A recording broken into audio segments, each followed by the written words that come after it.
Is not here, and everybody else is. So at this point, we'll open the open forum. Is there anyone who would like to address the council who's not already on the agenda? There's no one here that's not on the agenda. That's what I thought, but I have to make it. All right, here, seeing none, we'll close the open forum and move on to the consent agenda. Consent agenda has the typical 3 things on it: the approving the agenda, the previous meeting minutes, and the payment of bills. Unless there's something you'd like to pull from the consent agenda, I will entertain a motion to approve it. I'll make motion to approve the consent agenda. Okay, motion. Is there a second? Second. Motion and a second. You're on the phone. I was gonna say, Dave's busy. Any discussion? All in favor? Aye. Aye. Opposed? Carries. All right, moving right along. Youth and government. I am assuming that's what you guys are here for. So you can come forward if you want and sit at the table. We have a couple of microphones that we'd like you to talk into. And we're excited to hear what you guys got. So We'll bring a couple chairs so we can get everybody up here. Thank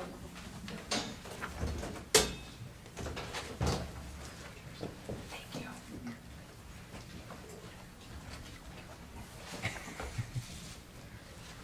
Is that everybody?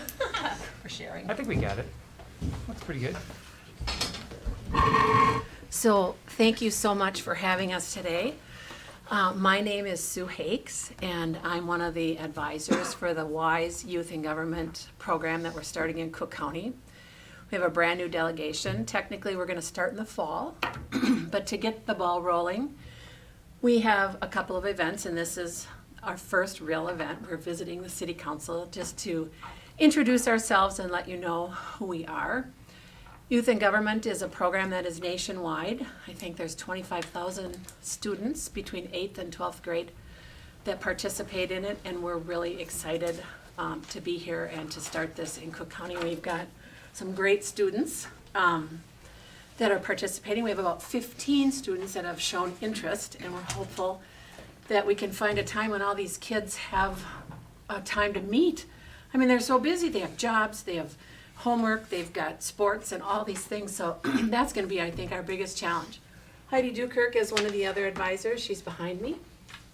And so with that, I'm going to turn it over to the students. This program will ultimately be student-led, student-directed, and they're going to just take a minute to introduce themselves and share with you a little bit about themselves and why they're interested in youth and government.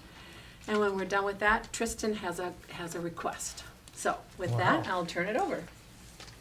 Hi, my name is Ryan Cox, and I'm just in this program because I want to learn how I can help our county be the best you can be.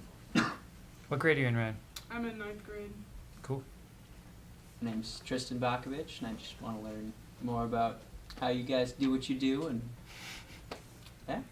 It's really complicated. Really complicated. I'm Linnea Gesh, and I'm here to learn more about what goes on in the city.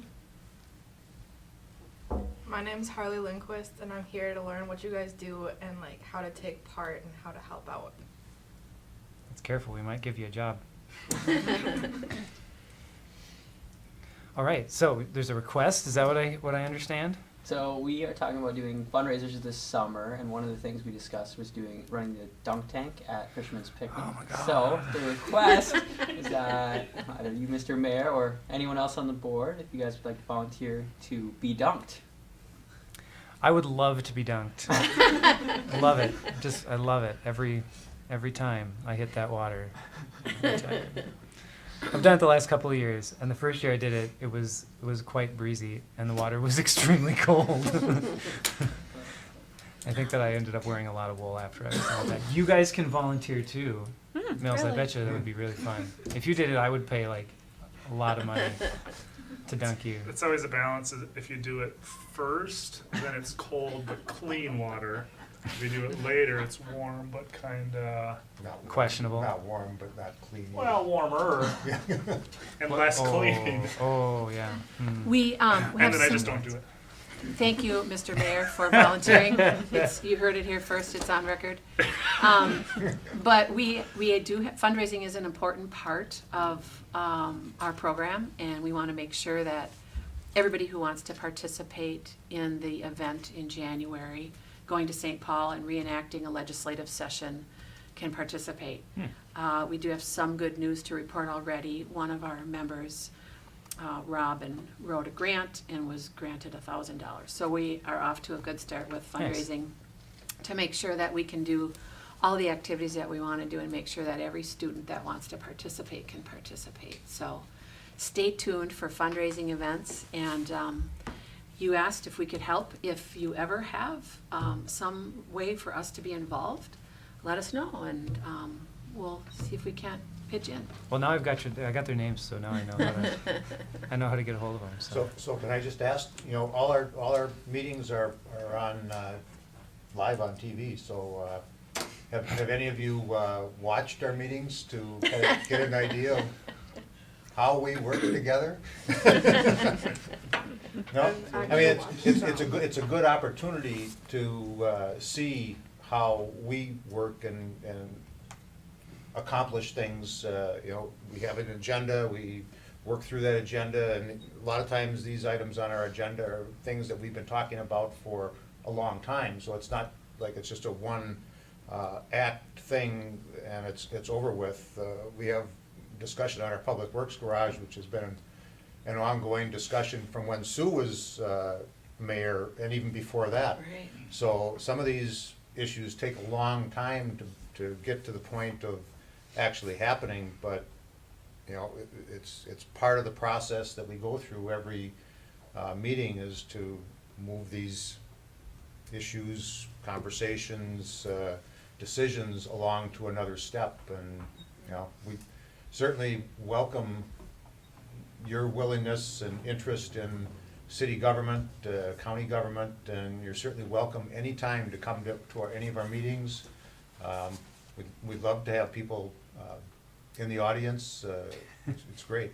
Yeah, thanks. And Thanks. there's lots of weird little ins and outs, because you guys probably know a little bit about Robert's Rules of Order, and there are different etiquette rules that happen with different councils. Well, we don't really use any of them. We use Jay's rules. That's of order. right. Where you have to make a motion and it has to be seconded, and there has to be at least one snide remark or joke or something put in someplace in there. But yeah, so if I can help, let me know. I mean, I might not be available, but if you guys have a meeting or something and you want to talk about something that's been happening on the city level, I would be glad to come and help.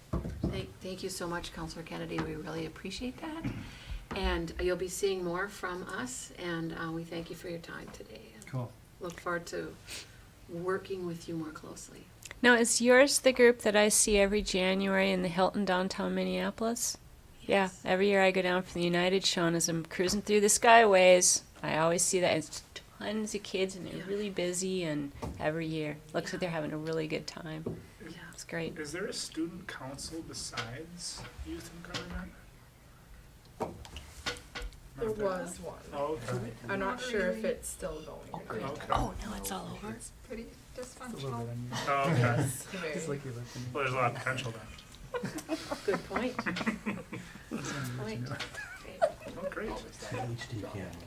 Yeah, it's HD. Okay. Okay. Great. Thank Thanks, you so guys. much. Thank you so much for coming. I look forward to working with you in the future. That'd be great. All right, moving right along. The next thing on the agenda is the Marais Garden Club. So, would you like to come up to the mic? Because we need to be able to hear what you have to say. So we have your little letter that you sent us, having to do with the planters. Yes. And last summer they were magnificent, and we thank you so much for that. Good. And it sounds like you're coming back with a request to make sure that the planters are equally impressive this year as they were Yes. last year. Okay, take it away. Okay, the plants are already ordered because it is getting late, and we are going to be doing the town planting June 5th.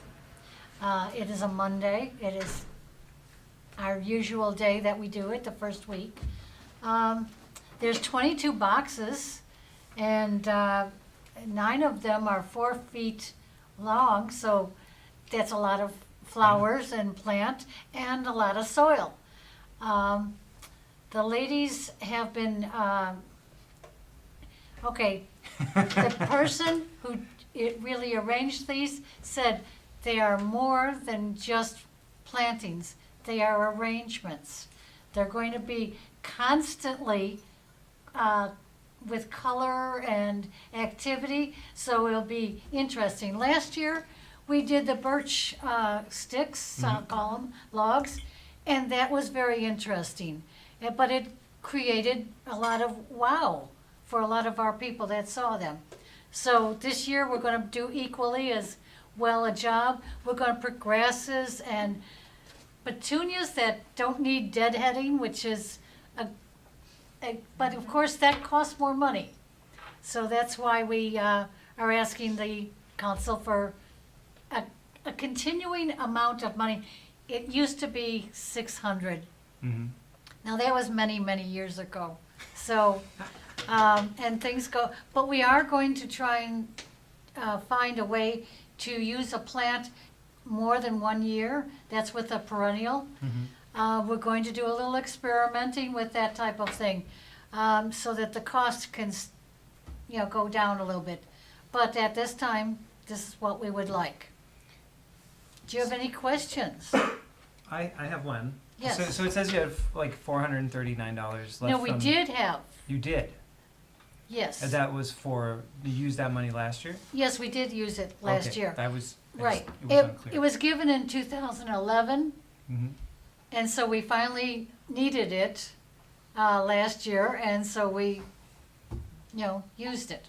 I will say that Bucks was very generous to us for a couple of years, and they did not bill the city for the plants that we used from them. And 1 year, I guess there was a problem with what they received, and we used what they had, and which was fine.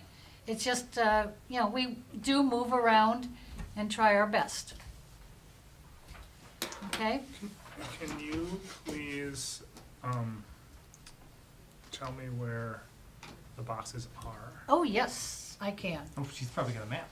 I do have a map, but the one I have does not have all the beautiful colored little dots on it, but this is where they are.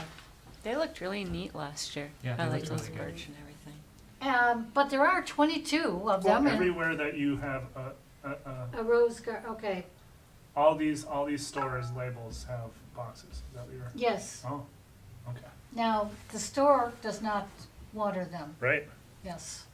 Nor do they weed them. We Oh. do that. We also work on the, that park. I want The to call it Harbor the, Park? it's, yeah, the Harbor Park, thank Bear you. Tree Park? Yes.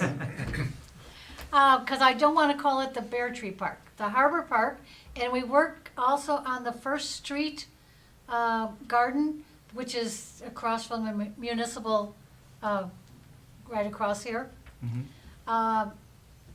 We also, we work on the Rose Garden, which everybody sees on the highway. And those are things that we do volunteer-wise. Mm-hmm. We don't ask for any money for that, we just ask for the material of planting.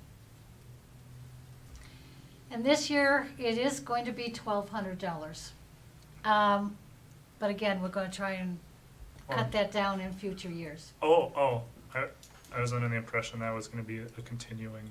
We would Well, like. I think what and correct me if I'm wrong, I don't want to put words in your mouth. Right, But I think what she's saying is that there will be an ongoing request of the city council Yes. for the materials for this, but they're going to work towards having more perennial rather than annual plants so that the amount that's requested is less every year. yes. And that, I totally get that and I totally appreciate that. Hearing that it's gonna be, $1,200 this year, I don't know where the rest of the council stands for, but I think that it's definitely a valuable part of the summer appearance of our community. So I would definitely be in favor of going for that. What I would ask of the garden club is that it would be great to just, see how much it actually did cost at the end of the project and Yes. how much you put towards it, and if you have a balance left from that $1,200, then just let us know next year when you ask, and then we can adjust as necessary to make sure that you have what you need to do the work, but that we don't end up putting a lot of money towards something that isn't that's just being passed on from year to year, that kind That's of a right. thing.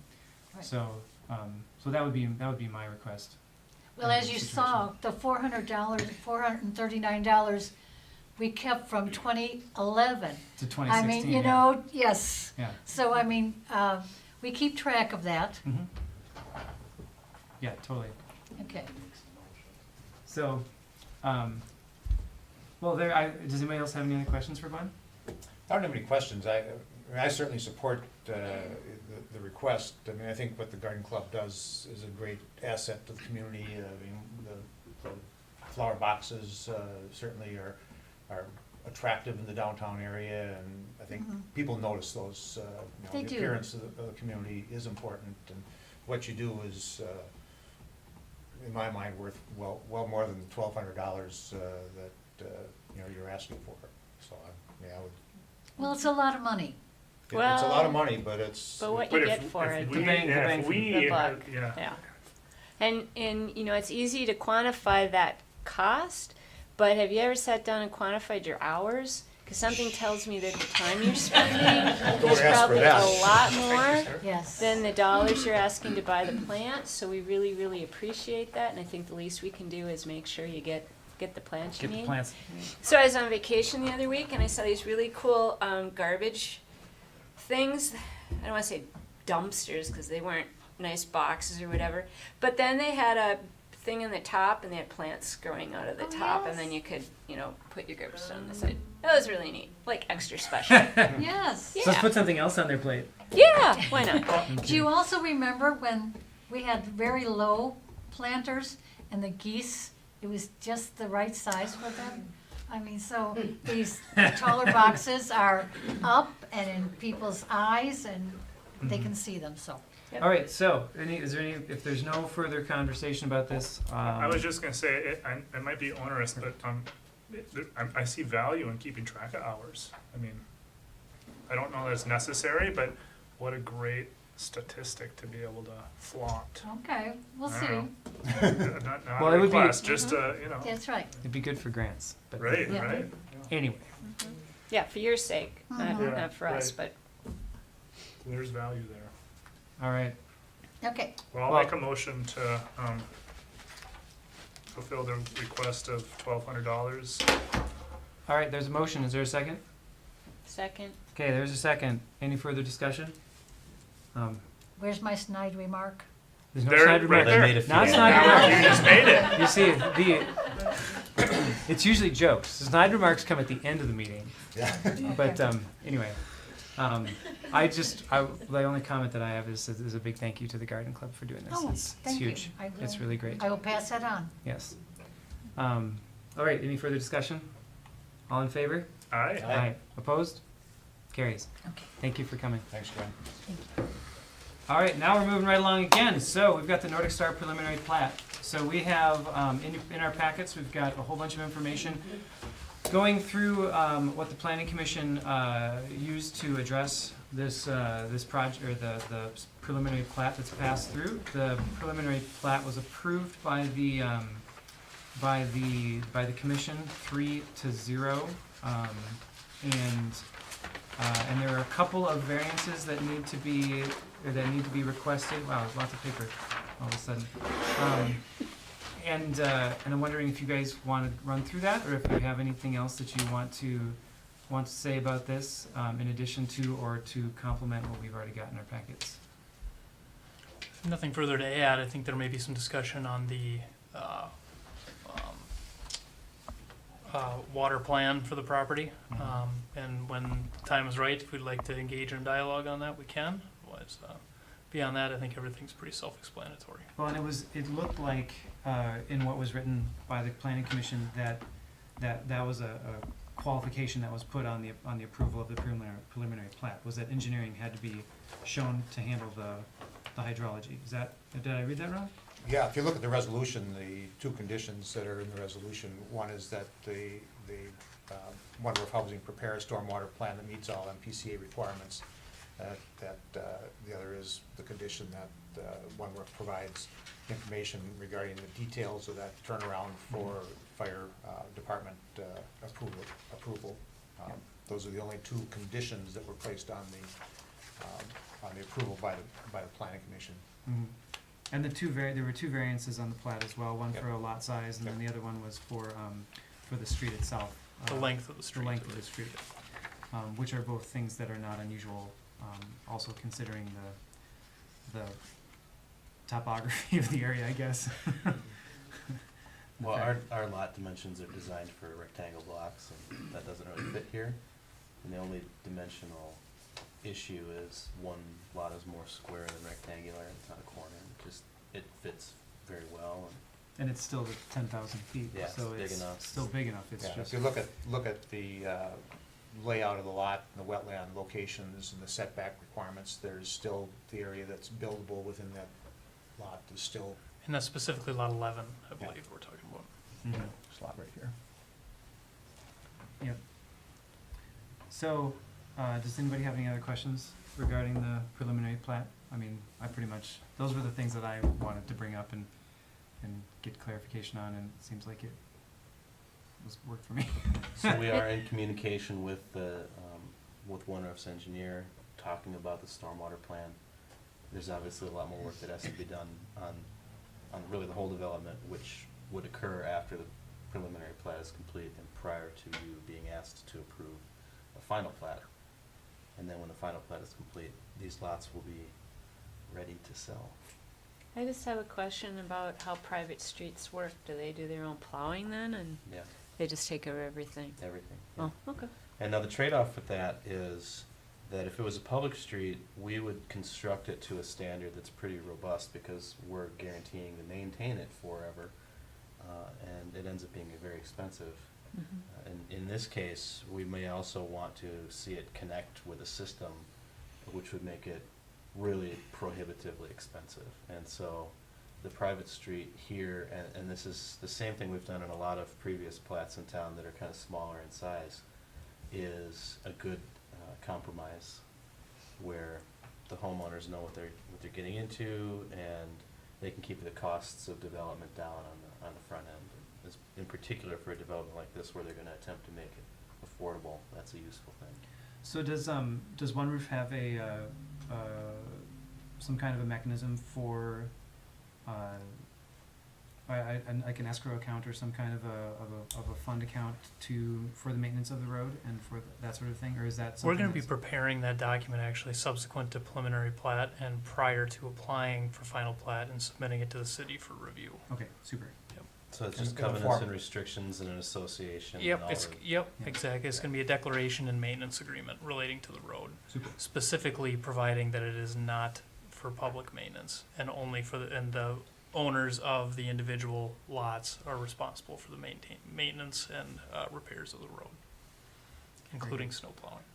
You know, with regard to the private road or whether it's a public road, you know, I think the planning commission's consideration also gave, note to the fact that this road really doesn't have any ability to be extended beyond to access any additional development. The area to the north is mostly wetland and, Pretty sloped too. well, you could access it, but there's nothing there to access because it's majority of wetlands. You can see in the map, this is what would be continuation of the Third Street right-of-way, which ends just above Homestead. All this gray area is all wetland. And so even though One Roof owns that land, there's really little they can do with it. So extending, the city doesn't have an interest in extending the street beyond that, which would be a greater public interest, so. Right. So, is the road going to be paved?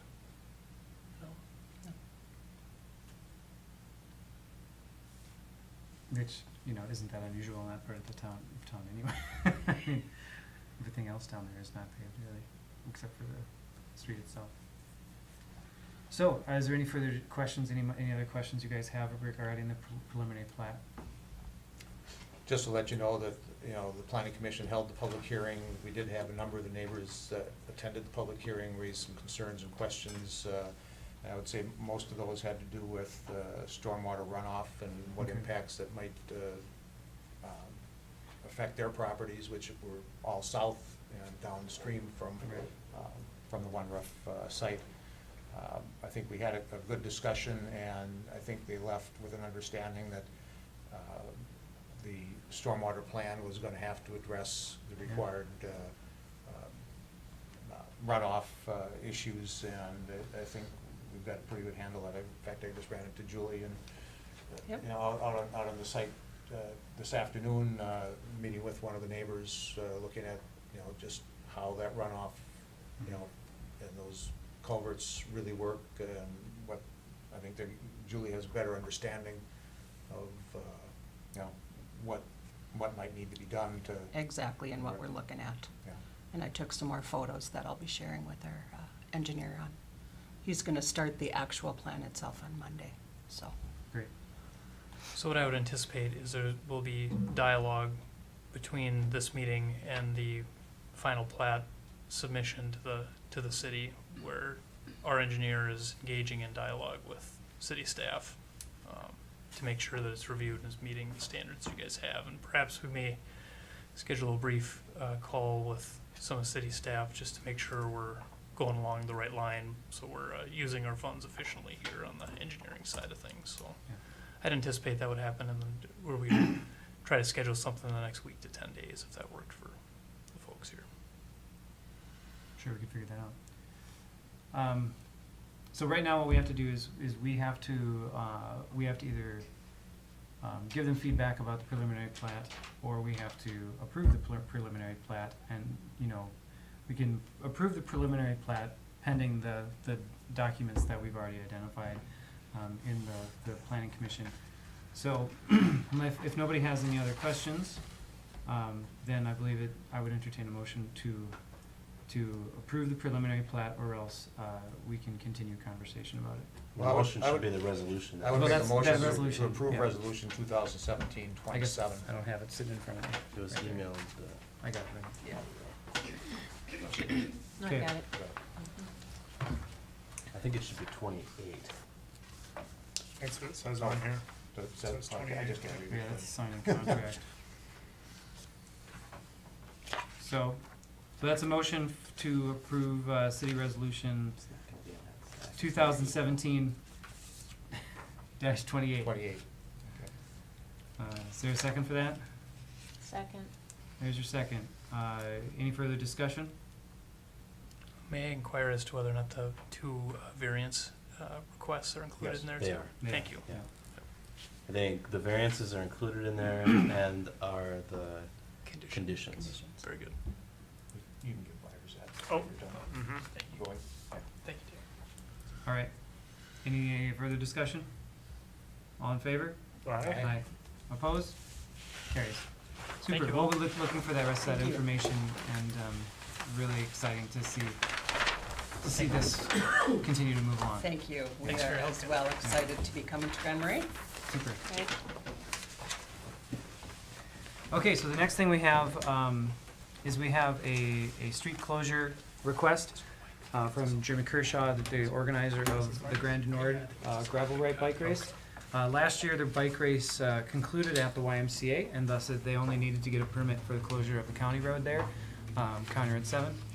This year, they are going to be finishing at Voyager Brewing, which then means that they have to do a closure on 3rd Avenue West, which Jeremy has already been in communication with the people who live on that street, dropping off a letter to them explaining what he's applying to do, and pending our approval of the street closure, he will be then, you know, giving them formal notice that will happen on that certain date. So, is there any discussion about this? He has liability insurance that's been set up to cover incidents in this race. Maybe a few details worth noting that we're only closing the lowest block of 3rd Avenue, although the race course is the entire street. Most of that street will remain open, as most of the race course is. The Voyager side, they're going to be setting up a tent where they'll be serving beer in the parking lot on their premises. And on the other side of the street, they've gotten permission to kind of set up a wrangling area for folks as well. In the street, they'll be constructing a structure that is kind of a finish line structure. So, should be a real neat setup. Yep. So, any further discussion about that? Is there a motion to approve? Oh, moved. So moved. Say Dave Mills made the movement. I will second that. Any further discussion? All in favor? Aye. Opposed? Carries. You're on. Not you. Him. Pay no attention to the man behind the camera. Grab my box. Grab your box. Not of donuts. Dang it. Oh. I have to remember that next time. Perform. So you have a bunch of information for us, and we have 5 resolutions sitting in front of us for the approval of bids that we'd like you to walk through with us as well, to make sure that we understand what the bidding look like for each of the parts. So I don't know which one you want to start with. If you want to start with the precast, or if you want to start with the bids. Let's start with the bids. I'll kind of finish with that one. Finish with a bang. Yeah. So It's a great reveal. we've got 5 packages that we are reviewing and recommending. We can walk through them one by one, but bid scope number 6 is for the doors, frames, and hardware to the building, and it is a supply-only package, and we are recommending Northern Door. They were within budget. We work with them a lot they're out of Duluth. Fortunately, they were the only door and hardware supplier that bid the project, but they're a good supplier. We've got a lot of confidence in them, so. I just have one question before we get started with all these bids, is it just kind of where are we at with our bid packages in relationship to our budget, and, because we're dealing with all these separately, and they all seem to fall within the bid parameters, and Right. so when we get to the end, are we? Yep, I We're will on provide track. a summary, an overall summary, and we can all sit down and look at that. Right now, things are trending very positively. Overall net-wise, I think the only package so far is the electrical package that's gone over Right. our budget, but we think, net, the budget is holding and looking good. So there's a few packages that I'm vetting out yet and haven't completed that review. So I'll have to come back another time with those recommendations, but the painting scope was one, the acoustical ceilings, the gypsum board, and light gauge framing. So those packages are still pending review. But Most so of far, the money is already spoken for right. Yeah. in these bids. Mhm. And I don't have a number to give you, but just to give you an impression of the type of analysis that they're doing, they keep a record of what the original budget was, what the bid that's approved looks like, and then also they're thinking about, well, what is an anticipated amount of additional above that bid that we should expect to see because of their experience or unforeseen things. And so they're kind of, it's not, we wouldn't want to look just at what is the total of the bids. So even after all of that, we're still looking at, the budget's looking solid, or we may even have a little room underneath it. That's kind of what I was trying to get at, is where are we at with regard to the whole project and how it's coming together? Are we feeling satisfied that we're on target? And I mean, from what you're saying, it sounds like we are, and that we still have some room to work with the contractors on some of those Yeah. components that aren't part of the bids specifically, but might add some additional cost, but. Right. And I think once we finish vetting these last few packages, then we can really have the full picture of right now the project's just getting kicked off, so we still have the unknowns of the earthwork Until we get out of the ground, that's usually where the most risk and exposure is. But I think we've done all the due diligence and steps to try to give ourselves the best opportunity, you know, to really mitigate that process with the earthwork package. So we're feeling confident and things are on track. So. Good, thank you. All right. Yeah, it'll be good to see that analysis once we get, you know, through the majority of these packages, just to Absolutely. see what it looks like. Okay. All right, so we have, this is resolution 2017-23 for the door and hardware. I would make motion to approve that resolution. Second. Motion and a second. Any further discussion? All in favor? Aye. Aye. Moving right along. All right, the next package, bid scope number 11, overhead doors. And we are recommending Dorco. It's a terrible name for it. It's pretty easy to tell what they do. That was one of my nicknames, actually. in high Yeah. school. Dorco! Sorry. I think that comes after the motion. This is for the overhead coiling and sectional doors. We've got the 3 sectional and the 1 coiling door between the shop and the parts storage. Right. And they were within budget as well, so we're recommending Dorco. How many bidders did you have on that one? So this package, we also had one bidder. We sent out to 6 specific door companies that we work with, and also, you know, posted in the newspaper and Builders Exchange, and we received the 1 bid. So. And you've worked with these guys before? Personally, I've not worked with Dorco, but Dean Lipe is the we worked with Dean Lipe in the past, and he worked under Light Brothers Construction. Mhm. So we have dealt with Dean, and you know, he's reputable, good guy to work with. So And your vetting of the bids goes through whether or not the the qualifications. the qualifications of Correct. them. Yep. And you have no doubts that they're qualified to provide it. Is this supply only, or is this installation as well? They're supply and install. Okay. Yeah. Yep. So Well, any further questions or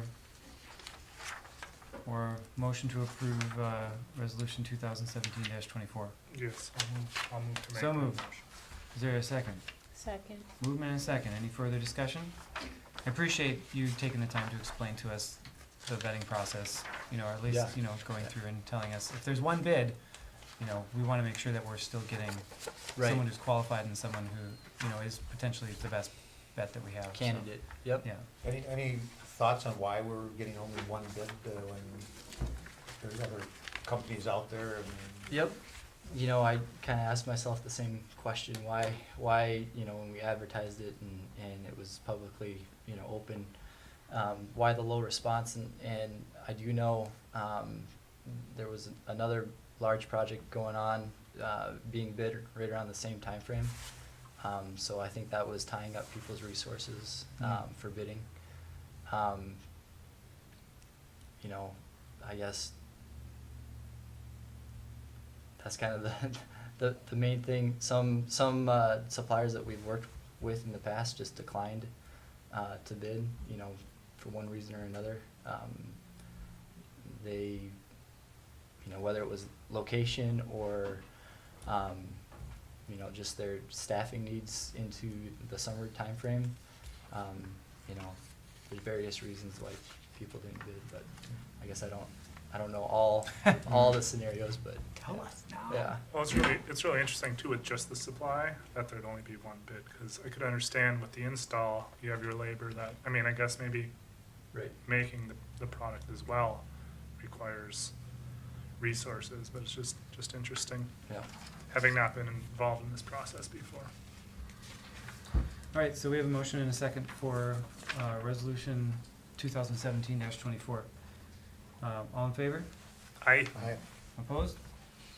Carries. So, moving right along, looks like we've got fluid applied flooring, which maybe would be good enough as to explain what you're. Yeah, fluid applied flooring. So this is like a epoxy-based flooring with, you know, the option for Fleck in it for aesthetic, you know, some aesthetic to it and traction. Some, and we're recommending Duluth Coatings. We work with them quite a bit on other projects, and they're a solid performer. Again, we received the one bid for the coatings. We had 5 bidders that we specifically requested bids from, but we only received the one bid back. But we've got confidence in Duluth Coatings. The last project I was on, they were on for Cirrus Aircraft, and you know, Cirrus is happy with the end results and the product, and so I think it'll be good. I make motion to approve resolution 2017-25. All right, there's our motion. Is there a second? Second. All right, motion and a second. Further discussion. I just have a question. This is a general question throughout that goes across all of these. Yep. When you say within budget, does that mean that they? Because you know the budget for this project was $12,000. Right. Does that mean that they are at $12,000, or does that mean they're under $12,000? I'm just curious. It means they're under the budget amount, so under Okay. the $12,000 amount, or under the allotted amount for that bid scope. So Yeah. like, We're not looking at what the budgeted number was for this. Right. So that's the piece you're missing there.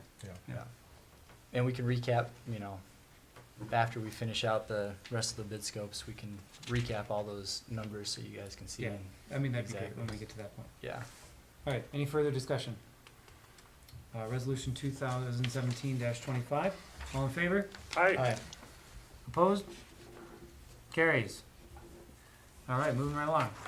Next one, we got St. Germain's cabinet for the architectural casework. Is that Yeah. correct?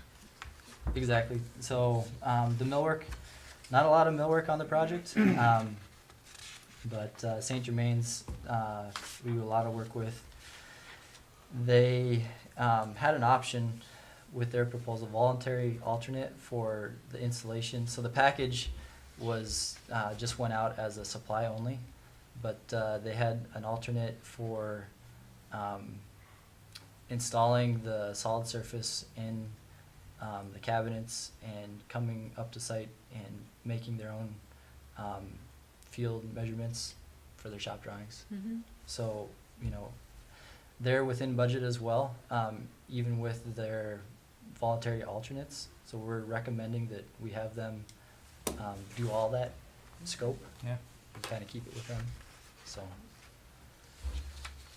And so that voluntary alternate, that increases the scope it increases it Just by that by $2,700. $2,700. Yeah. And is that something else that you would have had to bid out separately, or is that something that you would have done in-house? We likely would have self-performed, except the caveat is the Corian countertop, you have to be a certified installer to set that for the warranty purposes. Okay. So we would have had to have hired that out, you know, to somebody certified.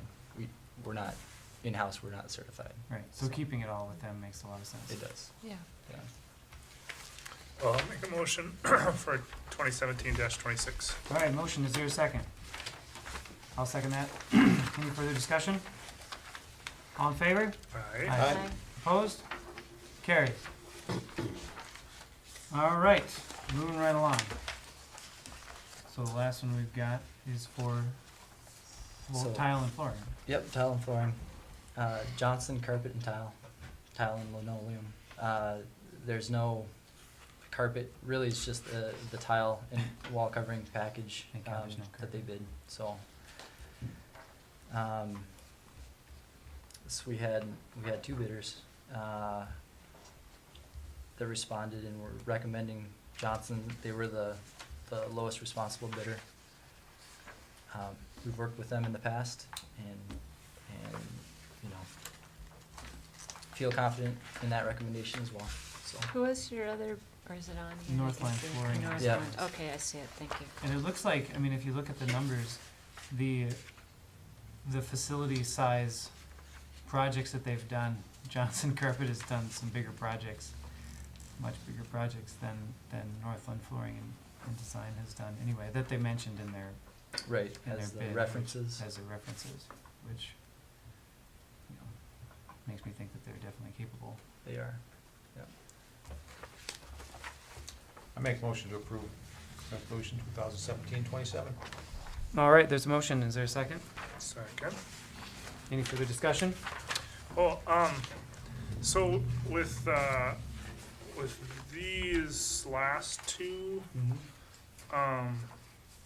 is just the scope of it large enough where a local contractor wouldn't be, or did you send out to the locals here, or just it was advertised? and It that was that? advertised. I guess we didn't target specifically anybody locally, but it was on the Builders Exchange and it was advertised. And these are the two responses Mhm. we received back. So. Okay. All right, so we have a motion and a second. Any further? All in favor? All right. Aye. Opposed? Carries. All right. What's in the box? Yeah. So You're we've all gone through business all around that here, stuff. Tony. I love You it. ready? Not donuts, so Yeah. at least you'd be I won't surprised. live that one down. But so this is the precast, the exterior precast finish sample. LHB has one sample, and I wanted to bring this other sample up so you guys could take a look at it. So is this, I mean, this is not as thick as the walls are gonna be. Like, the walls are gonna be thicker than this, aren't they? They will be thicker. Yeah, Yep, because they're so gonna the- have like insulation in them. Right. I mean, and heavier. This is pretty light for a precast panel. That's incredible. Yeah. It's the strength, right? Need your. Where's your? My gavel? Yeah. Molnier? Molnier? Molnier? Yeah, I don't Yeah. know. Never mind. Okay. We won't go there. We won't go there.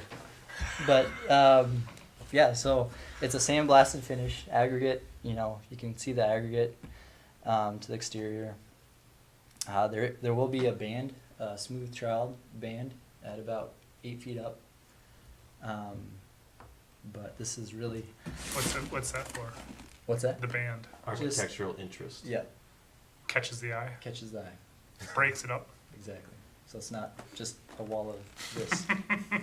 So you guys want to pass that around, and I didn't intentionally break the corner on it, but it does have a crack. Just did that to show how resilient it is, right? Well, no, that's to show so you can see inside of Right. the piece. Yes. Yeah. So Down this is here. exterior covering, is that Yeah. what? Okay. This is what the walls are gonna be made Should of. I On the open this up, outside. or should I- Yeah. Okay, Or got it. I mean, There's is there smooth anything to ones. learn there, or is it just? Yeah. No. Okay. I don't need to then. Get a We chisel, started Dave. it. Get a chisel, Dave, and, Just, you know me. Well, that's why we Open the box. we It's- dropped I was gonna it say, is instead. this Christmas? And It's precast concrete, Tim. Just what you've always wanted. I want to drop it and see if it, how it holds up. Maybe you No. should have left it in Duluth. So while we're passing this around, do you No, have any we're other easily questions for us, or is there distracted, any other actions that we need to do with the project at this point? It looked like we were, we had, the bid packages that we need to sign and get back to you so you can inform them of the bids. And that's about it until next meeting, correct? Correct. Yep. I, would like to kind of update on schedule and just Oh, where tonight. things are at, Mhm. if I can. So we've got our site superintendent Give us is here now. We've got our trailer just up the hill on site, and Livable trailer, or no, did he it's find a not- place then? He did. Oh, great. Not locally, unfortunately. I think Oh. it's in Tofty. Tofty. Yeah. That's local. But we're working on it. yeah. Okay. Can we have a He couple manned more it up. units up there we can, Hope so. Yeah, right. Okay. So yeah, he's up here, and the earthwork contractor Vite will start mobilizing to site next week, Monday, They'll be up here with some of their equipment and Yeah, there's some of their equipment's already up here. start They're clearing working- and grubbing. Is it? Do Yeah, they have well, some? no, they're working. Hospital? They're working at the hospital. Oh, okay. They're doing the new parking area at the hospital right now. So I had on my That's why they didn't want us. calendar, the 8th possibly, so that hasn't happened. Earthwork hasn't happened yet. And it has not Okay. happened yet. Okay. So, we're kind of getting set up on site and Yep. everybody's getting their bearings and, Vite applied for their SWIP permit, so those, stormwater pollution prevention plan. They have to implement, you know, a silt fence and kind of the containment measures. And then they'll start cutting trees down and, doing the site clearing next week, so that's the plan. And then that'll roll right into the excavation and utility work. So that's, kind of priority one to get going and get the utilities in so then we can maintain the access to the site for the follow-on trades. You know, the concrete, once we excavate the building footprint, the concrete contractor will come in and start forming the formwork. And then we'll pour the foundations. And then backfill, there's insulation around the foundations and then backfill, and then, the precast contractor will come in and start setting their panels. And then the structural steel will follow that with all the joist and decking. And that kind of ties the building frame, diaphragm together. And then we'll get the roof on, and then the slab on grade. Well, underground utilities will go in, and then the slab on grade. So it's kind of that whole progression of, you know, get the building together. We're making a little video. You should make a time lapse. Yeah. Should we? You should. That'd be kind of cool. Patrick. Put us a proposal together, Pat. Yeah, we got this. Yes. It's gonna be beautiful. You're gonna love it. You're gonna want to pay us for this. Yeah, right, I was gonna say. Pay him, yeah. Copyright. That's gonna pay him. Well, we want to make sure we get that set up before the precast goes, because once they start setting it, it's going to go fast. That's gonna be 10 seconds of the video, right? Just tip, tip, tip, tip. Yeah. all the way around. So it'll be like overnight, there'll be a building, or the Yeah. makings of a building. We're serious, Patrick. We're really So- serious. Put Yeah. a He's in. proposal together. He's Okay, got it. good. There- Figured I don't have to there's tell him twice, but I insulation just- In a below bird's the nest, you slab set as the little well? camera and you Yep. can just go. So there's Yeah. insulation And just below the slabs. The tubing, Hmm? right? Yep. So the buildings that are, In the that two- are there's supposed to two be zones removed in from the up there, equipment bays. Yeah. what's They the are- schedule for getting, the remaining buildings, off the Soon. site? A fair question. Let's just say that we're having ongoing conversations with the movers, the owners, and the on-site superintendent to make sure that that all happens and that our schedule's not affected. Okay. And in, you know, worst case scenario, we'll move those buildings. They're just not gonna be Yeah. usable when we're done, so. But that, 'Cause we won't it take looks as much like, care. it'll be another week or two, and I don't think that's gonna get in the way of any of the work that's being planned right now. How about the ones that Don Eliason bought? I mean, I haven't been back there to take a look. Oh, those are gone. They look like there's a pile of Those are logs gone. in the parking lot now, and that's all that's left of those. Okay. Yeah, those are gone. So some of those other cabins have already left. There's the one that's sitting in the parking lot Mhm. now. There's a couple of sheds that are on the site that aren't going to be moved. We'll just knock them over. Yeah. And then, the only thing that's in the way is that 4-unit building. Yep. And you can see it's up on cribs. Right. There's not a home for it yet, so Bruce has a little more work to do before he has a foundation. But we just had a conversation about that yesterday, so We're kicking it in the pants. we're getting there, yeah. All right. For the site clearing, is it slash and burn? Do you know? Weenie roast, is that where we're going with Maybe this? we should bid out logging rights on that land for. Well, I just don't know to what extent, how many, the size of trees or how many there are, all that kind of stuff. But Yeah, that's another conversation I had with John, the superintendent, yesterday. Okay. That one of the first things that'll happen is they'll come in, they'll actually identify the Okay. extents of the construction limits, and then we'll really be able to have that conversation. Because one of the things I noticed was, there's some pretty nice mature trees that are in some spots that I wonder if we couldn't keep them. Mhm. And so we'll try and figure that out before the clearing and grubbing happens. But there's also some pretty nice mature trees that we're gonna take down because they're right in where we're gonna be putting stuff. Mhm. And then another question I have in my mind is on the eastern edge of the property, where we're interacting with some residential properties. Where is that property line, and how many trees on that side are gonna go? How much of a buffer can we guarantee on that? And we'll end up putting some fencing in ourselves to, you know, solid fencing on that side, just to make sure that there isn't any visual or acoustic issues right there, but the trees will be a question too, so we'll probably get the owners out and just take a look and make sure everybody understands what's gonna happen. Great. Good question. Anything else? Anything for Eric? All right, thank you very much. Yeah, thank you A guys. pleasure. Thank you. Yeah. Keep it moving along. It's moving. This is getting exciting. When we get our panels, make sure you don't drop them. Wow. Wasn't for you. He was just testing you. See, that's par for the course though, right? That was the joke. Snide remark? Snide remark. That was the snide remark. We're getting close to the Yep. end of the meeting, so the snide remarks start. Well, yeah, It's not just you. if any of them are dropped, you get new ones. How's that? Oh, good deal. I like that. Good plan.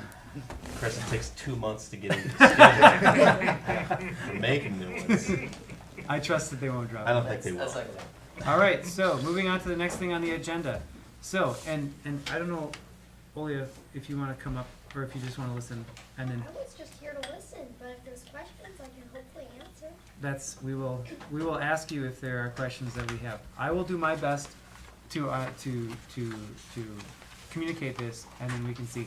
Hey, Naomi, come on in. Your timing is like Perfect. absolutely perfect. Yeah. We literally just started talking about this. Okay, so let me give you a summary. In talking with the Nordic Nature Group about the climate action plan, and in talking about the Green Step Coordinator, which we advertised, and we got one candidate who was interested in said position. At that point, when we were talking about that, we were talking about a volunteer position that would coordinate the Green Steps, specifically the Green Steps program goals for the city, and would make recommendations to the council. With the adoption of the climate inheritance resolution and the commitment to make a climate action plan, that position has gotten a little bit bigger because we're now expecting to have some pretty significant policy suggestions made for the council in order to fulfill this climate action plan. So the suggestion that was made, which was put together by one of the iMatters folks, as well as the Nordic Nature Group, and I was talking to them about it as well, would be to combine those positions into a single coordinator, and then to put a stipend on that position so that that person who was doing really important policy work for the city would not be doing it pro bono and could commit some actual time to it. The stipend that was put forward was a $5,000 a year compensation for 200 hours at $25 an hour, so an average of 4 hours a week. With certain accounting practices and such. So, with that said, $5,000 a year is as much as we pay council members and things like that, and there would be a lot of work that would have to be done here. I asked the Nordic Nature Group if there was any possibilities for any kind of funding, and they went to Lloyd K. Johnson, right? McKnight. McKnight was the one. They asked the McKnight Foundation, and McKnight said that this is potentially something that they would like to fund. So that's a possibility for the amount of money for this, which would be something I believe the Nordic Nature Group would be the applicant. The city would be the fiscal agent for that. I think that's probably the best way to do it. So it would still be within their funding cycle for this year? I believe so. That's kind of the sense that I got from the email that was sent out. Okay. That because McKnight has a rolling Okay. fund schedule where they take smaller ones as they come. Okay. It also seemed in the email communication that they were surprised that it was only a request for $5,000. That they would be willing to put more money than $5,000 towards such a project if it would help the project get done quicker. So that's something that we have to think about as well. The Green Step Climate Action Plan Coordinator job description, which was included in the packet, has a lot of the summary of responsibilities that such a person would have to accomplish, and the reporting responsibilities and performance indicators that they would have, in there. And I guess that's where I would leave it, is that we have a job description, which is, I think, a good starting place for such a position. We have a commitment that we're going to be pursuing this sort of thing. We have potential funding sources. I'm wondering how the council would like to proceed with this. Because it seems to me like we could proceed on two ways. We could green light this pending the approval of, or the approval of a grant to pay for it. Or we could green light it and say, we are willing to invest the time, the resources into this, but would still appreciate and would like the pursuit of a grant.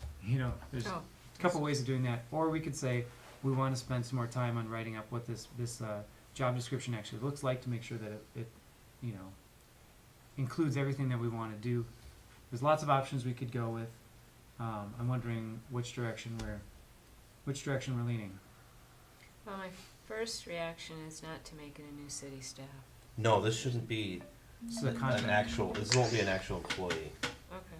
It'd be Because I private see that contract. under budget, is that the third bullet, is that what that was getting at? I think so. I mean, this is a sketch that was kind of borrowed from, where was the source of this? So I contacted one of the people from Green Step Cities, Philip Musig, something along those lines, and asked him if he had something like this, and he didn't have anything, but he typed it up for us. So he just typed it up in a day to 2 days or so as an outline to help us get started. Yes. So this is a working document, which is Right. why I threw that option out, that maybe we want to spend a little more time to refine it. However, we could move forward with this and then leave it a little bit more vague, because we honestly don't really know what we're going to have this person do. I mean, the last half of the page is trying to be a little more specific about what we're asking the person to do. So I think if you're thinking about it as a contract position, that's where I focus most of your attention is. Are these the sorts of things that you're interested in seeing? Are there other things that we should put on that list? I'm assuming something like this, because it's working with these other programs, will require a bit of documentation, and because we're asking for grant money. So whatever they do, they're gonna have to be really tracking everything, right? Oh yeah. To fulfill all these, so that would be sort of a given as to what will they do with their time. Yeah, and honestly, when you look at the principal responsibilities that are put down for such a contractor, there's going to be no shortage of work. I mean, there's lots of stuff that could be done. Yeah. So. Yeah, beyond just actually accomplishing something, just documenting it all could be really time consuming. Right. To put all this stuff. I And see. when we advertised the Green Steps coordinator, we got a community member named Shane Steele, who was a naturalist down at Wolf Ridge, and now he works at he substitutes at the school. He was interested in the Green Steps coordinator. When this concept came up, I preemptively showed him the job description and said, "Is this something that you would consider, or is this too big for what you're thinking about doing?" And he said that he was, thrilled at the possibility that that he could work on the climate action plan as well. So he's still interested. So we just need to figure out how to proceed with this, or if we choose to proceed with something else, we can write our own job description. We can do any number of things. We can set our own amount of compensation if we want to. It seems like this model right here is good enough to get the McKnight Foundation's attention, which is why I think that it probably would be in our best interest to work with this model rather than trying to rewrite it ourselves. But then again, I'm open for suggestions. Is it worth sitting down with the person at McKnight to get an idea of why they thought, I can see why they went that direction, but I'd be curious to have a conversation to see what they thought, like why they felt it could be worth more money, because they might have some idea of what it might require to actually get some of this done. Did they go into that detail when you were talking to them? I haven't talked to him directly. I've been talking through Larry, the executive director of iMatter. Okay. But we could definitely try to get in contact with them and ask them more specifically.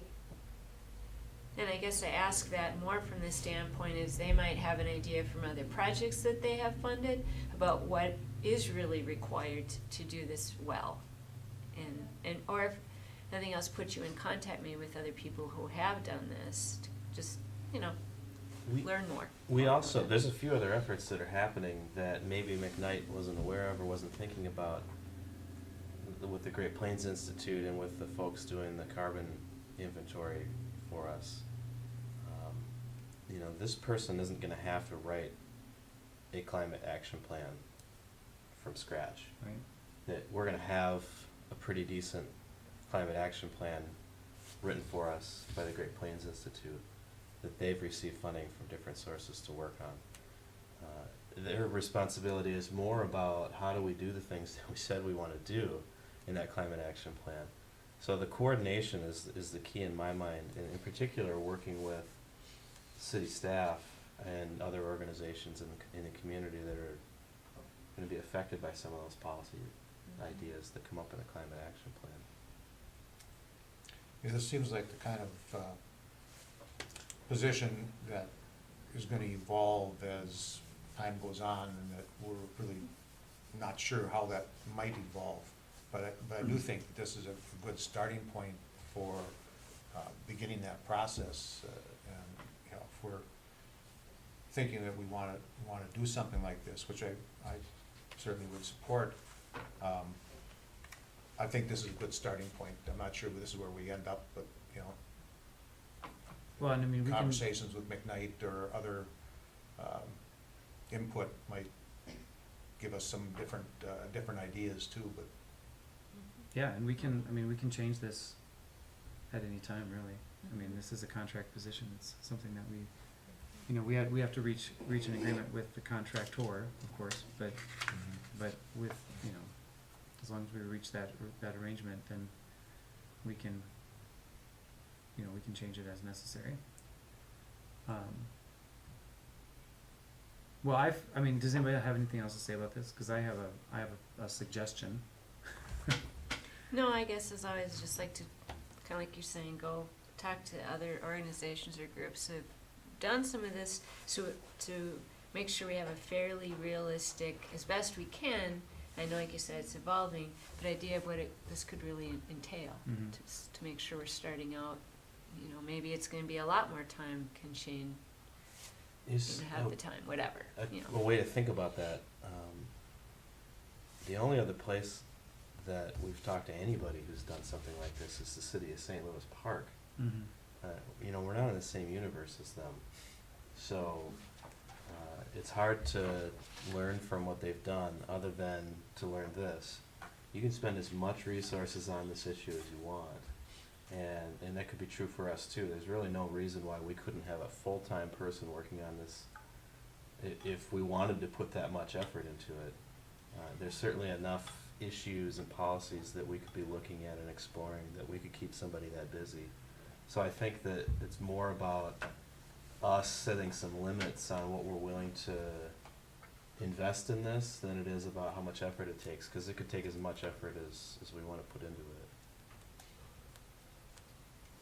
And that's why I think initially to start, that we should start with this job description, pending the application of of grant monies from the McKnight Foundation. And if we're not able to get money from the McKnight Foundation, then we can reassess what it looks like for the city, to put money into it.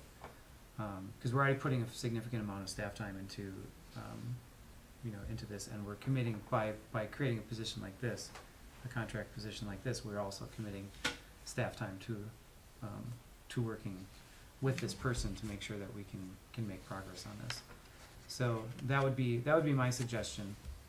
I'm willing to make that motion unless somebody else has any strong feelings about how to move forward.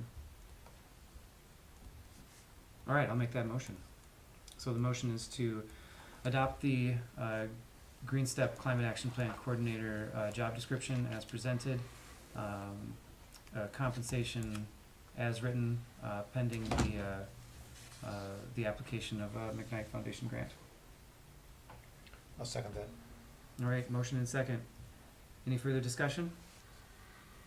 Thank you for getting Larry, is that- Yeah. to put this together. Super helpful. All right. I think Phil did. Is that, since he talked, could we say something? Yeah. I just You guys worried are about- on the agenda. Okay. You're the Nordic Nature Group, right? I just wanted to say, maybe instead of saying the McKnight grant, Or or pending a grant. pending a grant, just because in case that doesn't go through, I think there are other options, so. Right. Yeah. that'd be my help. Good point. I have a question too. Does it limit it to 5,000 then? Say the McKnight says they'd be willing to give 10,000, could we say? I think that if they're minimum willing to, at least if they're willing 5,000 to give or- more, then we should really reassess. Okay. So you guys that should was- apply for what you think you can get, and we'll work with you on that. So I don't think it does limit it. Okay. That's just something that we're trying to, Yeah, there's nothing here Keep that's it- permanent. We're yeah. trying to put a stamp on this as a good direction, and let's keep moving in it. Yeah. And the only other thing I would say is that, certainly the Nordic Nature Group will continue to work with Larry and iMatter, because he is really a great connection for this city, Oh, yeah. with McKnight, and is a great advocate. That said, when it comes to actually submitting the grant, I don't know who would be that, but the Nordic Nature Group is not a nonprofit organization able to really submit grants, but at some point, have to be the city or maybe iMatter or. Well, the city is, I believe we're committing in this motion to be the fiscal agent for this, so if that means that the city has to apply for it, and you guys are willing to gather some of the information for said application, I think we've got a pretty copacetic arrangement there. So.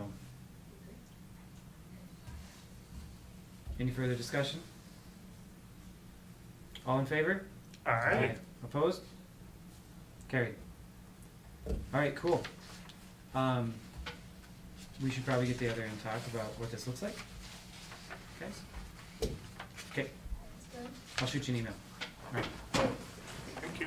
Super. Meet at the bike shop. Or meet at the bike shop. Thanks. That works real well. Okay, so now we're on council and staff reports. Mills, what do you got?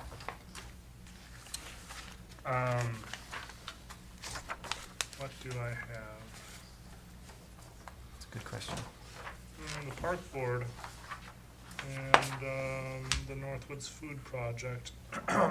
Tomorrow there's one interesting thing is the Northwest Food Project is trying to get EBT card readers for the use at the vegetable farmers market up at the Oh. community center, and so there's gonna be some training, and I guess it's a little tricky, and it really got me thinking, but I guess the vendors are gonna accept tokens, because each vendor isn't gonna be accepting the EBT, so it's gonna be kind of centralized with a token creditor, I don't know. Oh, and then you get so many tokens and then you Right. can go. Yeah, and give Okay. the tokens to the vendor, and then the vendor hands in their tokens, and then they get paid that way, so. It was interesting, and I haven't been a part of that conversation, nor was I planning on getting trained on being an EBT operator, but it sounded like a really great idea. The other thing with, the other thing with them is there is at 5 p.m. there's a community garden site visit, which is just above the community center, if anyone's interested. And just to see what the layout of the community garden plan looks like. And then let's see with the park board.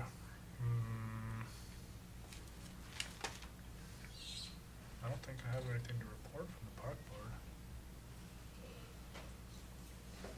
Nobody walked off because of the electrician thing. I didn't know if that was on anyone's mind. Okay, that's good. Yeah.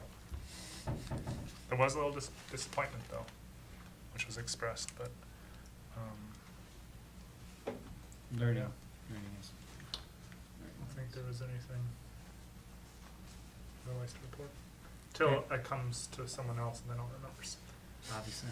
You're done? Yep. For now. Absolutely. No, never. You wouldn't want him to be done. Absolutely. Just for 3 weeks.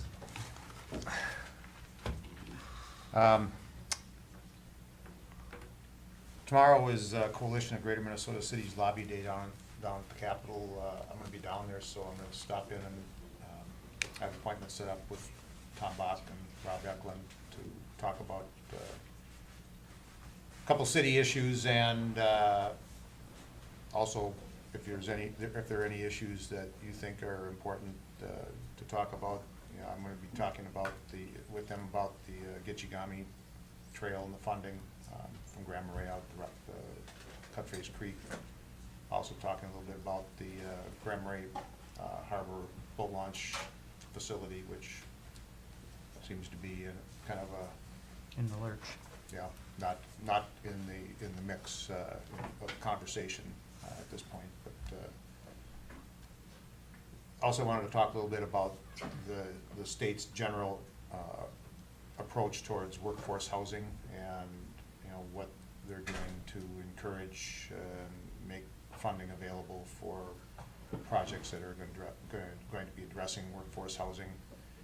And then lastly, just to thank both Tom and Rob about their involvement with the Highway 61 project, and ask for their continued support for the city as we go forward with MnDOT to try to get that resolved and worked out so that we all end up with a project that is something we want. So, so if there's anything else that you think is important or relevant that you want me to address with them. Well, I think it's worthwhile to talk about local government aid versus local option sales tax, but maybe you don't feel that way. Well, I mean, I think the local government aid issue for Grand Marais has been kind of a non-starter conversation there. I mean, no matter what formula that they use. Well, no, that's what I'm saying. It's an either or, and so let's for Grand Marais, let's opt out of LGA and go with local option sales tax. I can tell you, Dave, that conversation has occurred at a statewide level between cities at the League of Minnesota Cities regularly as a part of their policy-making efforts. And of course, there are cities that are in our position that are regional hubs of retail activity and that don't get very much local government aid that think that's an outstanding idea. Mhm. We are in the vast, vast minority. Well, and most of those... To have a city opt out of local government aid? Yeah, Oh. because it's an all or nothing sort of proposition in many cities' minds because they see that as it's an either or, and in particular because the source of local government aid was kind of in place of some of that sales tax originally. How is the local government aid funded? It's funded through the general fund of the state. Yeah. But it's a complicated story about its origination and how it's been perceived by cities and by the state through its history. I can just tell you that over the past 10 years or so that I've been a part of many conversations at the league when we're talking about our policy positions, and that there's that clearly I remember the Grand Rapids administrator, for instance, making eloquent arguments about why sales tax is better for them It's a more stable, more reasonable form of revenue, and just not a lot of takers in that conversation. Yeah, because so what I was, and I obviously don't understand it nearly as well as I should or others do, but my thought was that city by city could opt out of local government aid, which would, I mean, I don't see why not, and which would only help those who stayed in and those who opted out because they would receive more from the pool. And those who opted out could then implement their local option sales tax. I can't imagine the state. And I don't see the disadvantage. It's like a win-win. Well, but for the state, right, it's not a win-win. How is the state affected?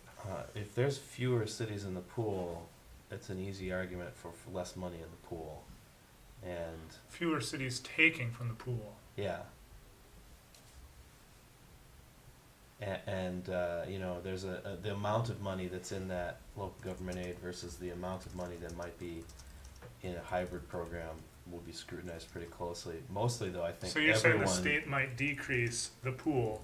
That would be one of the big risks that cities would perceive.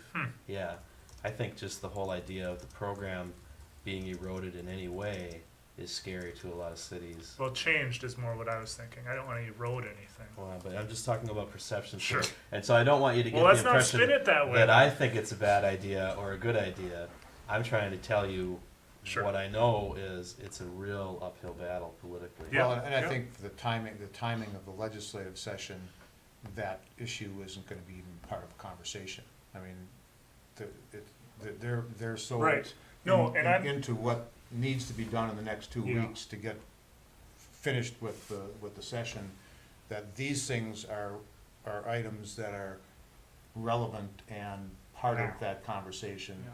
I mean, if the city was interested in having that conversation with Bach or Dill, or Bach or Eklund, that we should have that conversation at a time when they're probably not in session, when we're talking more about the direction of local government aid, and it's probably a conversation we should be having with, frankly, our coalition of Greater Minnesota cities, Well, when he comes, he asks if we talk to him about it, because I ask about it, and he says, "Have you talked to him about it?" And so you asked, "Is there anything that you want to talk about?" And I was like, "Hey, maybe Dave wants to come with." I'm gonna go up the trail. Actually.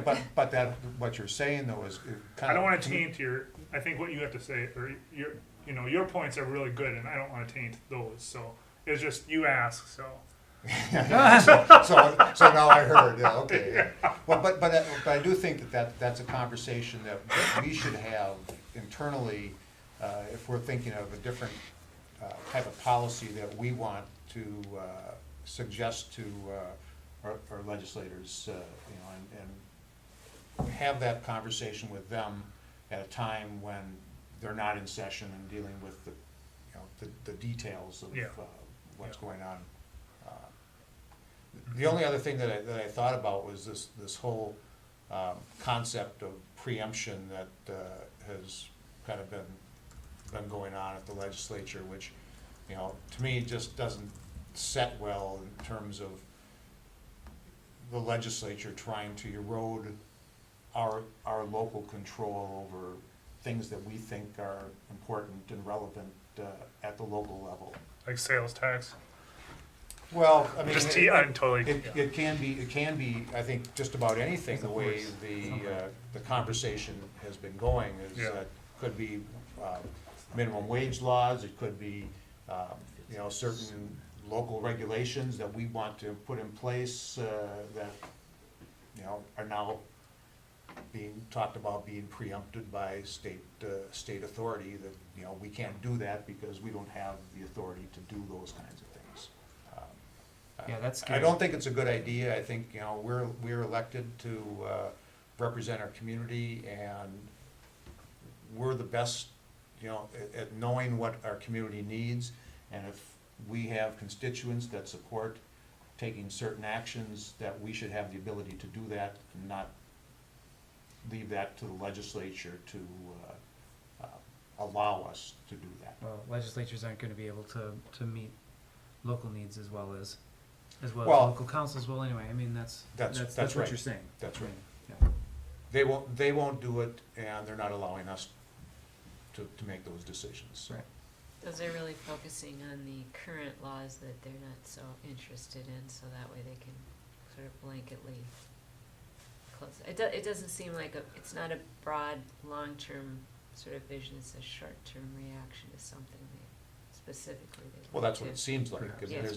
there's not an objective that I see that they're trying to outline that says this is what we're trying to do. Right. I mean, it seems like almost a negative process. Yes.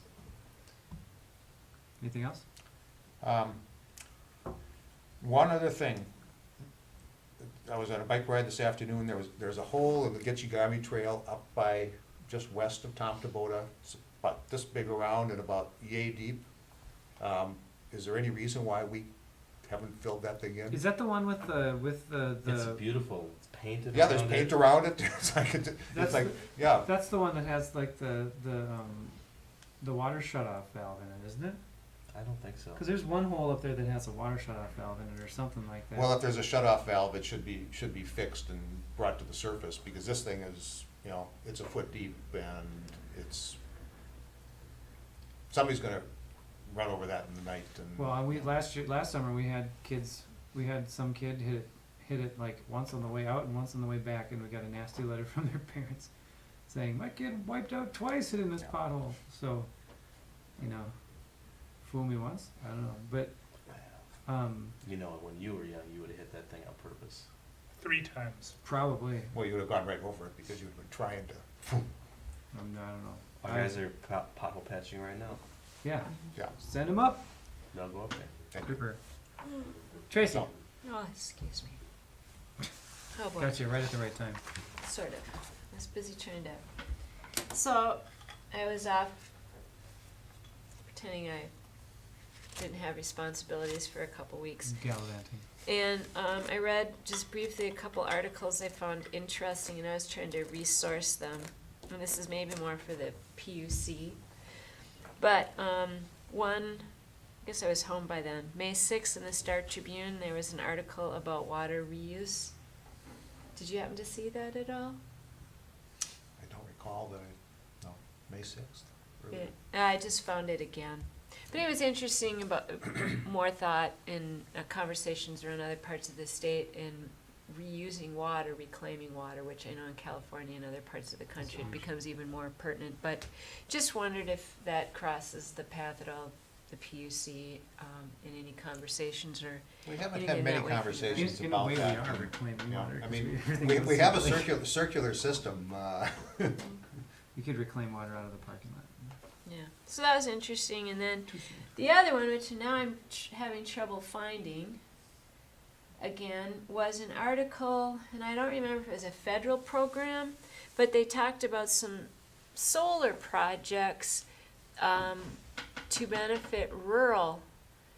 And I believe if I read this right, one of the projects was awarded around Bemidji, and I want to say Duluth, which doesn't sound as small and rural as I would have thought. But it looked like opportunities to learn, even if you weren't one of the communities granted the money to this tribe project or whatever, obviously you could learn, the point is that other communities could learn from it.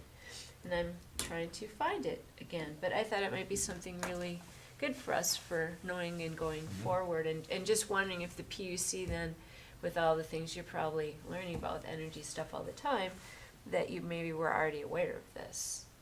And so I'm still trying to Well, find forward the it when you article. find it. Yeah, forward it. We'll take a look. It was interesting anyways, and I thought, well, we may not be doing it, but we could certainly see how things went for Well, I them. mean, I fully expect that the PUC is going to be making some kind of decisions about solar, I mean, we've talked about it,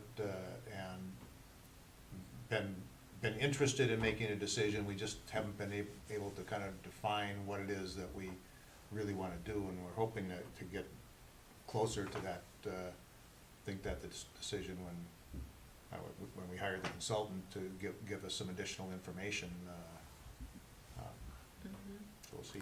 Yeah, so I just thought, well, I want to make sure if there's something that's going on that at least we're watching and reading about it as it moves forward. Maybe there's no. You should see the Application right now. amount of articles that George forwards around to the PUC Oh, well, then members. never mind. I was thinking No, you it's guys great that probably you're doing were. it too. You should send it when you find Yeah. out. It just caught my eye. And then I was just going to ask if you found. Did you find a time for the meeting for? Not yet. Okay. Oh, I forgot.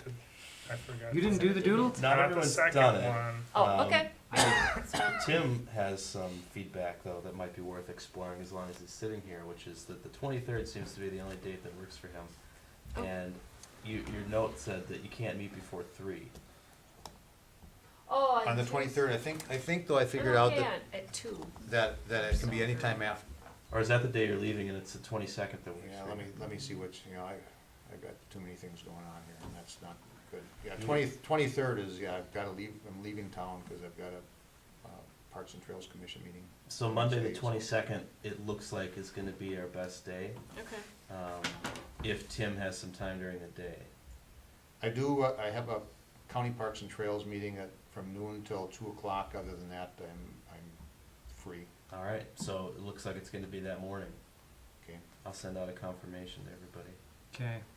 Yeah. Great. Well, don't make it super early. It will be too low staffed. If it ends up very early in the morning, I wouldn't be able to. I think the time I was suggesting was 10, but it might have been 9, but it certainly won't be before 9. I think it was 10. I think you're suggesting 10 to 12:30, and Yeah. if That's what I that's thought. the time frame, I would have to leave, sub. You can leave at 12:15 and skip each of us for 15 minutes. Yeah, okay. This is for bathrooms? Yeah. We need 2.5 hours? I hope not, but But why not set it up? Get a party sub. I also have to leave at noon for said Parks and Trails. Yeah, right, here we are, the two all of right, us. noon it is. Yeah. We'll make it work that way. Right, anything else? All right. So I sat down with some members of the North Shore Healthcare Foundation. I don't know if you guys knew that they're doing strategic planning right now to see how they can better serve the community. Really exciting conversations. Pretty much anything's on the table for how the North Shore Healthcare Foundation can not redefine itself, but just continue to refine its niche in the community. Be relevant. Its relevancy and things like that. Yep. So if you have any thoughts about that, you should send that along to the board members of the North Shore Healthcare Foundation. I had a creative economy meeting. A lot of that creative economy meeting was focused on starting to puzzle out potential structures of an art commission or an art committee of some sort for the city to and what the responsibilities of such would be. That meeting ended with some homework for the members of the creative economy group that was to basically ponder out what would it look like. What would be the things that an art commission would have. What are those things, and what kind of responsibilities and authorities would we give to such a group? So that's something they're trying to do.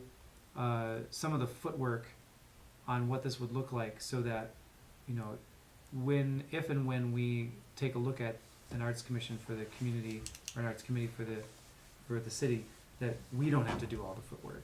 And I appreciate their efforts on that.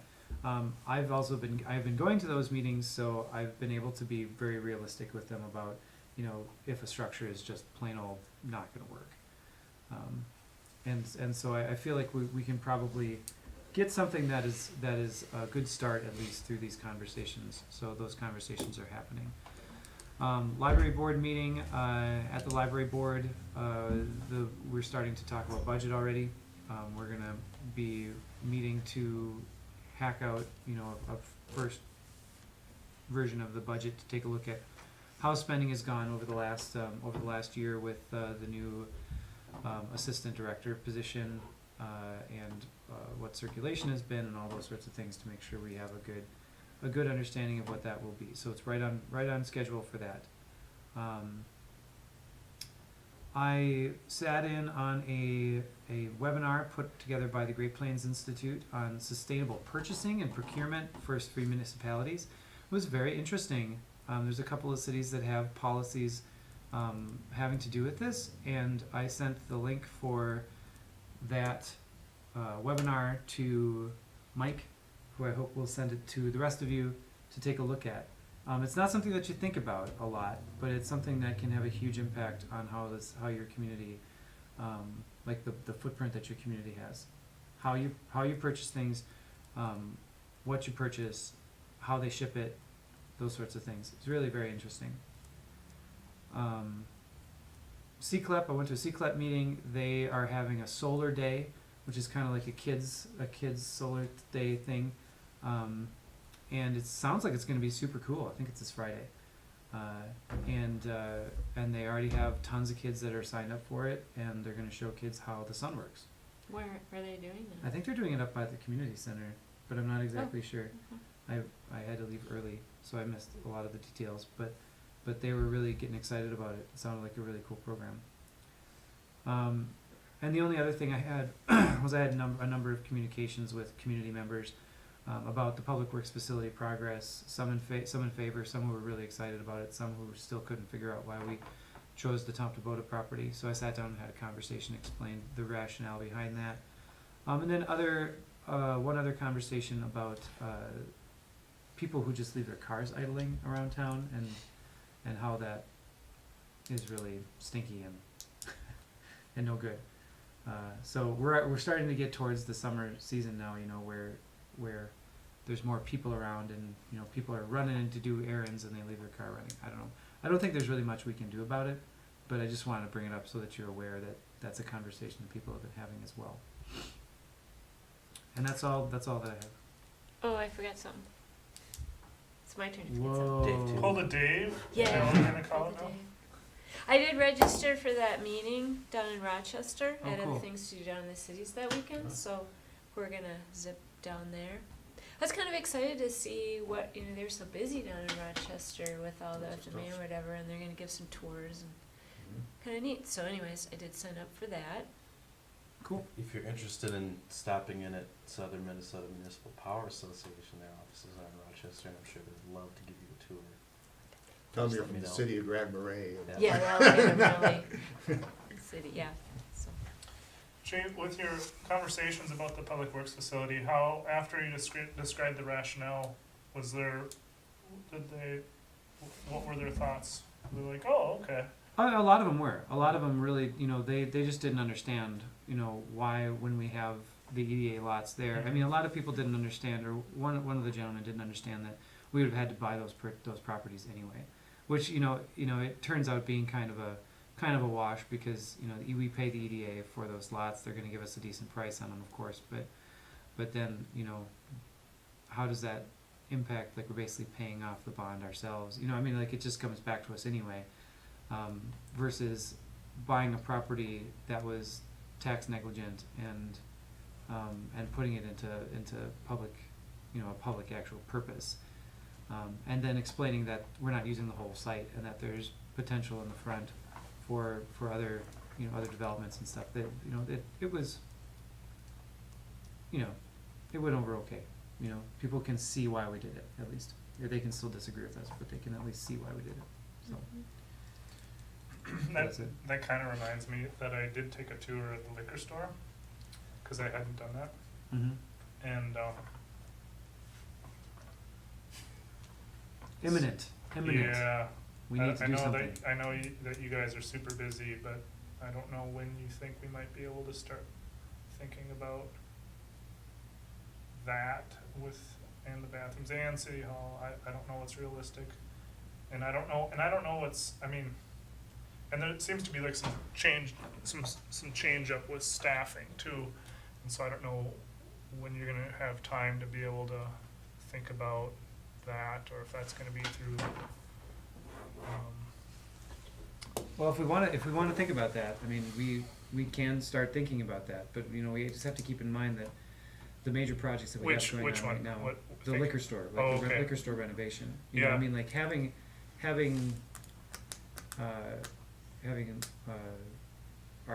our manager over there look into hiring someone to do some architectural drawings and stuff is not a terrible idea, but It's a terrible idea. it is a terrible idea. Yeah.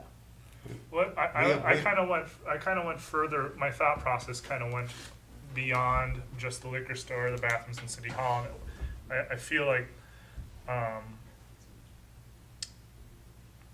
we're a little stretched with what we want to accomplish, and there's going to be some change up with retiring, and I think it might be.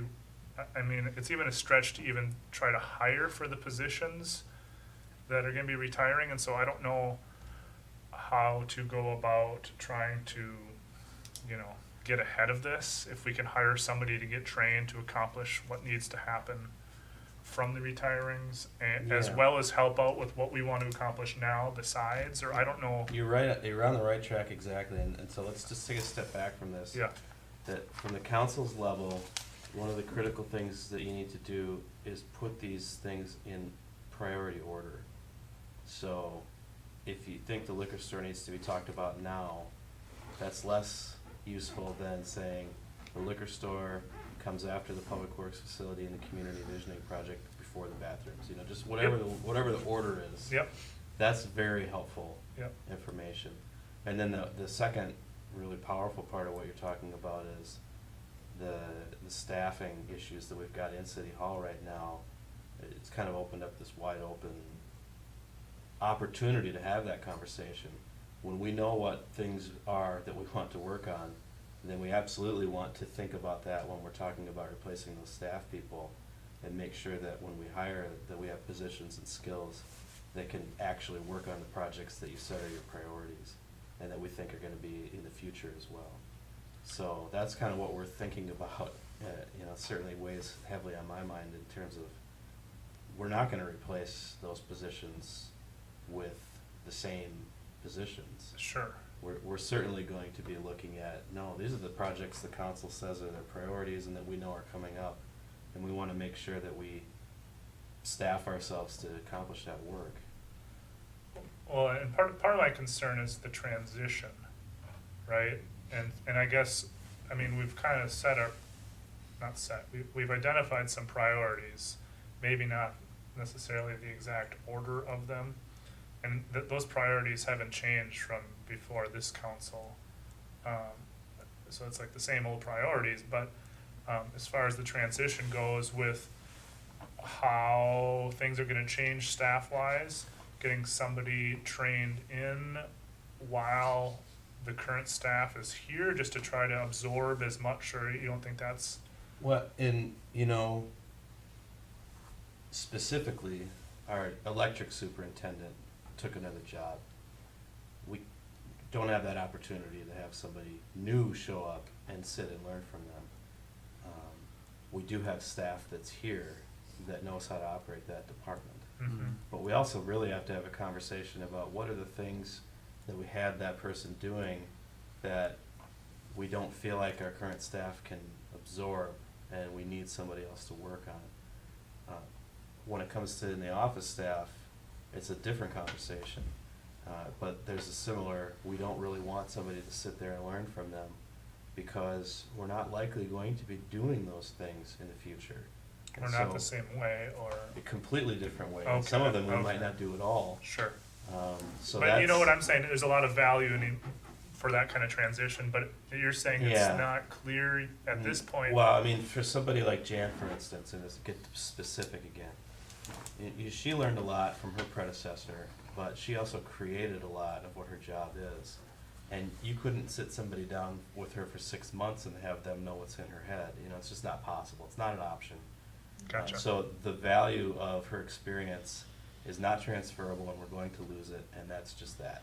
Well, and I think the PUC is gonna be moving in a direction with smart metering at some point that's gonna change that position too, really significantly. Dramatically, Yeah. yes. And so then what are our needs? And I think to have this conversation, is really relevant, because these things, Mike Taylor is already gone, Jan is gonna be leaving, the public utilities is gonna be drastically different, in the future. Just with the loss of 2 long-term employees. But then the question is, what do we do to replace those employees and plan for what our needs are? Well, we need to think of it more so, what do we do to replace the tasks that those employees perform? I wouldn't use the word replace at all. Yeah. It's how do we want to staff ourselves to accomplish the work we see for ourselves That's in the right. I future? mean, the tasks that they perform may not be the tasks that we need to have done in the future. That's it. That's what you were saying, yeah. So now to get meta on you, Whoa. this conversation is a policy level conversation that the council needs to have. Where does it fall on the priority list?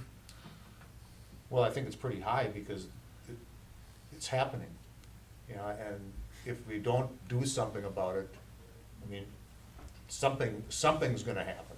So you aren't going to be expected to drive this particular conversation. We really need to bring you what our views are about the work that's gonna be in the future and what our ideas are about how to organize around that and staff for that.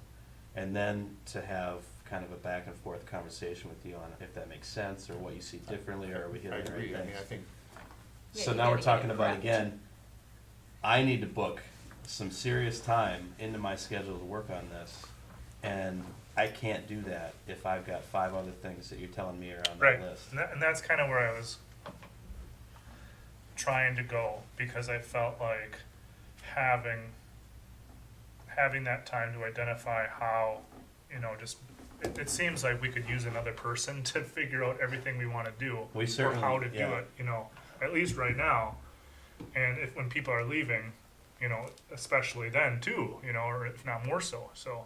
Well, I so think that if I was gonna take a crack at a realistic priority that we can accomplish with who we have around here right now, we have to keep the public works facility project moving. That's just gonna take some time, and we don't have a choice. That's in the works.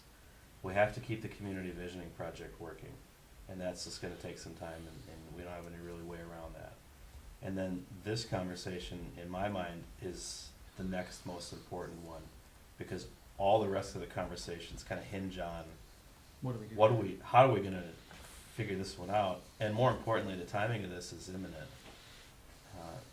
Our people are leaving as we speak, so, having said that. So the staffing is a critical issue, and without making any decisions about the staffing, we really can't make any decisions about the other priorities, because we really, Don't know what we're gonna be capable of. well, we know what we're capable of. Mike, how Yeah. many hours are we gonna commit Mike to that, he can't fulfill? I mean, there's only so much. Right, Yeah. that's what I'm saying, we have to have that conversation, because Yeah. if we want to accomplish these things, we have to have the conversation about what our capacity is, and how we can staff for that capacity. So now I've been attempting, and pretty pathetically, to schedule a work session to talk about public restrooms. And it's honestly been on my list for more than 2 months to get this meeting scheduled. And it's not gonna be for another 2 more weeks. That's gonna come up in the review. I hope so. But, it really points out that when we talk about the 6 of us, me and the 5 of you, trying to find a time to even meet for 2 hours is a real struggle. So if we're gonna have this conversation, it's probably about time now to schedule it. I can certainly have some things prepped in 3 or 4 weeks. That's what I was hoping to do anyway. And so I think you're gonna see a doodle poll next to talk about this. Let's do it. And Okay. please make room for this one, cause this one is critical Critical. conversation to have, yeah. Yeah, sounds good. Let's do that. Well, Jay and I in all our infinite wisdom volunteered to do this 3rd grade bike curriculum next week for 5 days. It's like, I'm not It's sure good work. I'm not sure what we were thinking at the time, but Yeah, it pretty much takes next week off my, yeah, off the calendar. for both of us. With this public restrooms conversation, I really tried to keep it during business hours, cause I wanna involve some of the department heads, and I try not to ask them to come out of business hours. For this other conversation, we may need to spend more than 2 hours on it, and we might wanna spend a half a day or a day on it, And we may need to take it on business hours then, just because of all our schedules, that's the only way it's gonna And work. we might have to do it out of town. Is that where you're going with this? I've got a room booked for us in Honolulu. I was thinking Bahamas personally, but Okay. anyway. All right. Well, let's proceed with that. Yeah, we're just getting to that time of year again where, for me, evenings or, the off hours are really it. I can't, getting too busy to be during business time. More than happy to give the extra time other time. Yeah. No problem there. But, yeah, January, can squeeze it in whenever, but. So we got the restroom one scheduled now, Yes. right? Yes, we'll So- proceed with that, and then Yep. we'll look for this other one. Yep. And we Which can want- be after hours. We do want the department heads included in this conversation, because really part of the question is, what are the council priorities that we need to serve with our staffing? But part of the question is, how can we better serve what our department heads need as well? That will probably be doing that without the council involvement during business hours at some level, and then as much as we can keep them involved in the conversation when you're there as well, we'll do. All right. Yes, there seems to be a lot of growth in the park. There seems to be a lot of growth in the liquor store, and we want more growth in both of those areas. And so having adequate support for both of those departments, I think, is pretty critical to our. And just a high level comment to me, and I had the best intentions this winter to put some more focus to it, but any project, you don't start when you're ready to start. You kind of inch along as you go. And even this winter, I really wanted to just go talk to some of the municipal liquor stores that are successful in Twin Cities. Slot a couple days and go down there and talk to them. That kind of thing. Go look more seriously at that one side of the architects who did a lot of those. Just start talking to people, get things rolling. It does take time, and you're right, it can't even start as an official project, but you just gotta get the ball going, get Chris out there talking to people, getting seeing, because seriously, it's not just putting up a new structure. We have to become the destination site. We're competitive now. We've got to be if we want this long term. If we Right. want to make the investment in this, we have to decide we're going to seriously treat this like a competitive business and be the place people want to be. Or I'm not so sure it's worth it. Not that I'd feel negative. I think it's huge potential, but it can't be just, we're putting up a new liquor store. Right. We have to be a well thought out one, and it will take time. But we can inch along. Anything else you guys have? Just wanted to mention that we applied for a STAR grant through Right. the Lake Superior Coastal Program in cooperation with the Cook County Soil and Water Group to get some funding to create a new city stormwater plan. The last one we did was in 2001. This was the first step that Elena suggested to us on our path to working on some issues. The three things that we mentioned as drivers of this right now in our application were downtown flooding, the Highway 61 project opportunity to do some work, and the Sawtooth Bluff development proposal. So the park there's now the county Parks and Trails group is starting to work on master planning for that. Well, that's a big hill right above the city, and stormwater is certainly an issue there. So those are the things we mentioned to them. If we get the funding, it would be in September. Over the course of the summer, with Soil and Water, we will work on an RFP to hire a consultant. This will be a consultant-driven project. We asked for $7,500, which is how much they give in STAR grants, and then we would match that with $7,500 of our money, and that's out of the $25,000 that we told Cook County Soil and Water that we would commit towards grants in cooperation with them. So the city is committing 25 in total to For help this. Well, right now, what we've told the Lake Superior Coastal Program is we're committing $7,500 100, okay. and $2,600 in kind staff time as well, which is just I don't know, probably 20 of my hours and 20 of her hours. So that's this piece is creating the report. There may be other things that Soil and Water suggests that we can work on, or other grant opportunities that they'll suggest that we go for, and then the rest of that 25 we'll wait and use to try and leverage more resources. So Great. did that. Super. All right, anything else? Snide remarks? I must be tired. We're adjourned. Night, everybody. Hi, Chris. You gonna say hi to Chris tomorrow?